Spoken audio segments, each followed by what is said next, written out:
We're the transporter team, and we transport the units all over the yard. We pretty much put our hands on every unit in the shipyard. Today we're moving a unit for CVN 80, and as part of the JP5 jet fuel and fire suppression system, and we're moving that to the final assembly plant. So the challenge with this move is basically the size of the unit. It is 462 metric ton, 81 feet long. So in order for the transporter crew to move it, we have to put 4 transporters together.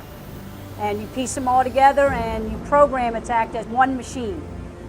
And the capacity it holds about 1,160 metric tons. It is 30 feet by 90 feet. So you could just imagine what we have to do to get that down the road.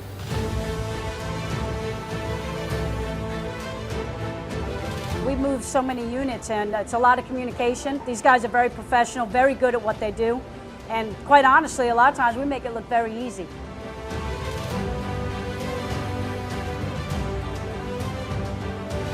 The team we have in this transporter crew, I mean, we work so well together, and it takes all of us to come together to make this happen.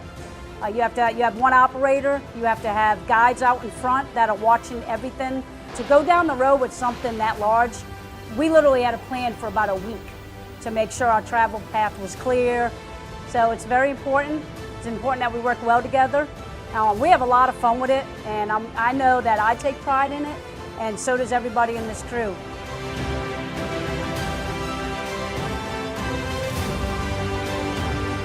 Every move is different. The blocking on the jobs are different, the size, how much is hanging off the transporter, how many obstacles we have throughout the roads. But like I said, when you're done moving a job, especially a huge job, and you have all eyes on you, and we make it look like it was just a walk in the park, it feels really good.